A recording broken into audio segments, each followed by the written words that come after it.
ain't nothing but a Georgia runaway. Went down to the river Jordan. And that servant that don't obey his Lord shall be beaten with many stripes. That's scripture. The condition of your laborers, it's all wrong. They're my property. You say that with pride. I say it as fact. Man does how he pleases with his property. You come here. I say come here! Days ago, I was with my family in my home. Now you tell me all is lost. If you want to survive, do and say as little as possible. Solar rising. Well, I don't want to survive. For the year when I want to live. Yeah. That was intense, but hey, how's it going? When did you see it? Did you? I've seen it actually twice. I saw it for the first time in Toronto last week, and then I saw it again last night. I love it, and I like a second perspective. I got to go see it for the second time. My seat was gone in Toronto when I went to see it. Toronto's a beast, So right? I had to get out immediately. Toronto's a monster, man. There's so much going. It's so intense. It was about to start, and I was like, oh, I'm supposed to be sitting here, so I had to exit. I didn't want to sort of interrupt. When movies move me a certain way, I always like to check them out a second time. I've done it. I've seen a ton of movies, but I've only done that very few times. And this is one of the times I've done it again. It's like actually gone back intentionally and seen it a second time. So it's fantastic. I love the movie, the subject matter. And how is it? Are you sort of like Steve McQueen's go-to guy? I hope so. I just love him. He's obviously to work with. You know, he changed my life. But also on a personal level, you know, I just love the man. We're sort of, you know. What's the one thing he said to you before the start of this project to sort of ignite you for this role? He said to me, you know, after Shame, I think it was maybe we were on the junket even for Shame, but he was like, you know, I want to make a film about slavery. And I was like, yeah, of course, you know. Just like when he said to me, I want to make a film about sex addiction. He's like, Steve likes to tackle the elephant in the room, you know. And I was like, yeah, of course. And then several months later, I got a script.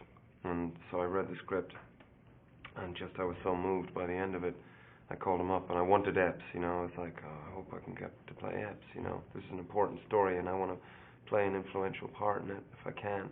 But I said to him, look, I'll do anything. If it's a couple of days' work, just please can I be part of it. Just want to be on the team. Yeah, exactly. Nice, and so he offered me Epps, and then it sort of was, then I had to really sort of get my head down. And well, you got it down, man. Job well done on that.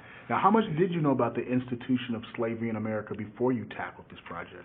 I knew about it pretty well, actually. In Ireland, we're pretty passionate about history, obviously our own history, but other countries' history also. So I'd studied American history, and then having gone to Brazil, I've been to Salvador, so I've gone to the ports there where the slaves came over from Africa and into South America.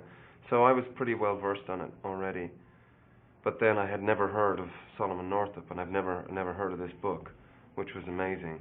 Yeah, it's such an incredible story. Yeah, it used to be on the curriculum apparently here.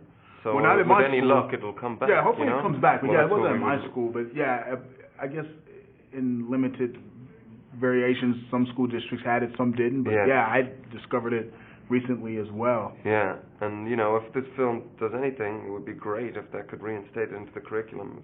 I think teachers should, you know, take their classrooms, go see this film. Was there ever a moment on set that was just too intense for you to sort of handle mentally and or physically? It's upsetting, you know, at times for sure. But because the subject matter supersedes my own problem, you know, or vanity or ego, whatever it is, or difficulties sort of emotionally, I knew we had to serve this story and this guy. It was, you know, minute to what these people were going through. And so the responsibility and reverence to that superseded all those problems. But yeah, at times it's upsetting for sure. And again, you know, we're filming on the actual plantation, so you feel the spirits around you, you know. And again, that sort of keeps you in check. Make sure that you're doing the best you can. Well, job well done. Got to salute you, man.